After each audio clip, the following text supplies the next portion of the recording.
धन धन सतगुरु तेरा ही आसरा, धन धन सतगुरु तेरा ही आसरा।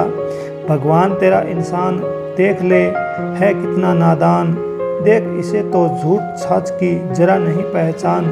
संत महात्मा फरमाते हैं कि हे मालिक, जो तूने इंसान बनाकर इस दुनिया में भेजा है, यह तेरा पुत्र है। तूने इसे अक्ल बुद्धि का भंडार बख्शा है। वह अपनी लाभ हानि प्रति सोच सकता है, परंतु फिर भी है कितना नादान, अदार्थ बेसमझ बनकर मन माया का गुलाम हो रहा है। अपने भले बुरे के प्रति कुछ नहीं सोच रहा। जो सच के वस्तु इसके साथ जाने वाली और अगले जहान में काम आने वाली है, उसे यह झूठ समझता है, ग्रहण नहीं करता। परंतु जो नाशवान पदार्थ भाव जिनकी कोई कायम हालत नहीं, उन्हें मारो मार करके इकट्ठे कर रहा है, अपने आप से बेसुध बेखबर होकर दुनियावी रसों में लपट हुआ पड़ा है। नाम रूपी रतन को त्याग कर विषय विकारों रूपी कोडी के साथ रच रहा है। सच को छोड़कर झूठ में मस्त है।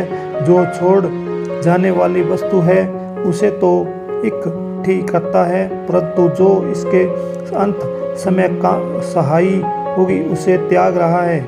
जिस प्रकार गधे की प्रीत भस्म मिट्टी के साथ होती है, यदि उसके शरीर पर चंदन का लेप कर दो, वह मिट्टी में लेटकर उतार देता है। इसी प्रकार इंसान भी इंसान होकर इंसानों वाले काम नहीं करता, बल्कि पशु वृत्ति बना रखी है। इसीलिए संतों में नादान कहा है। रत्नु हरि का शरीर रूपी मंदिर या मस्जिद है और कुदरती हाथों पैरों से बना है, जिसमें मालिक आप बैठा है, जहाँ हर समय कीर्तन हो रहा है, नित्य आरती हो रही है, घंटा शंख वीण बांसुरी सितार इत्यादि अनेकों बाजे बज रहे हैं। उनको छोड़कर बाहर मंदिर मस्जिदों में माथा झुकाता और भगवान को ढूंढता फिरता है। देखो कितनी गफलत धार रखी है, यह असलियत से बिल्कुल बेखबर है। तुलसी साहिब जी फरमाते हैं कि कुदरती मंदिरों तथा मस्जिदों में रहने वाला, जिसको खुद कुदरत ने बनाया है, वह मनुष्य के बने ईंटों पत्थरों के मंदिरों में मस्जिदों में दुख उठाता फिरता है। इसकी बेवकूफ़ी पर बहुत अफसोस है। नकली मस्जिद मंदिरों में जाए सद अफसोस है। कुदरती मस्जिद का साकिन दुख उठाने के लिए इंसान में 5 तत्व पूर्ण है, पशुओं में 4, पक्षियों में 3, कीड़े मकोड़ों में 2 तथा वनस्पति में 1 तत्व है। इंसान को नीचे की जूनियों की पूजा करनी ठीक नहीं। यदि 5 तत्वों वाला 2, 3 या 4 तत्व वाले की पूजा करता है तो उससे बड़ा कोई और बेसमझ अथवा नादान हो सकता है। देखो इंसान का नादान क्यों कहा है?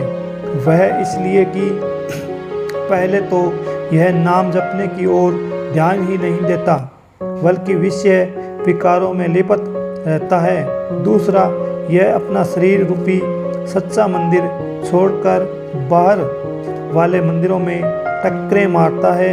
तीसरा, यह अपने से छोटी जूनियों की पूजा करता है। इन कारणों से इनको नादान कहा गया है, क्योंकि ये कोई काम भी अक्ल वाला नहीं करता। मेरी मेरी खत्म करता है, मेरी का लेखा भरता। पाप पुण्य दोनों ही बेड़ी देना पड़े भुगतान।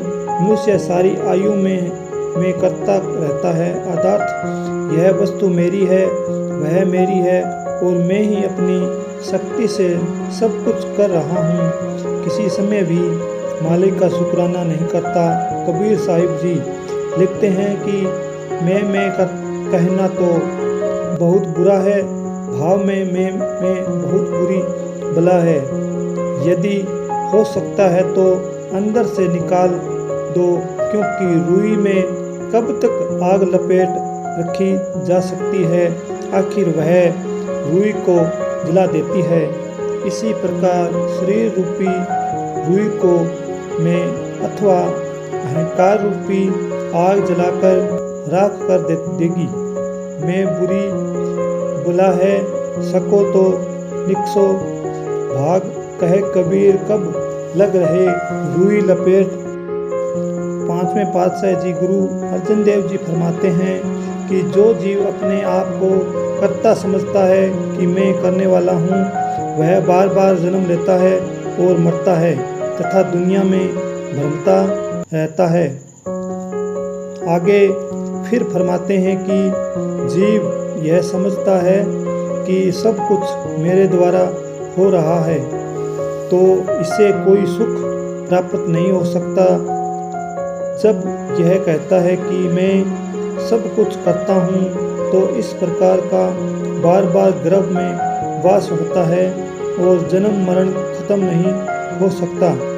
जब लघु जाने मुझ ते धन धन सतगुरु तेरा ही आसरा, धन धन सतगुरु तेरा ही आसरा।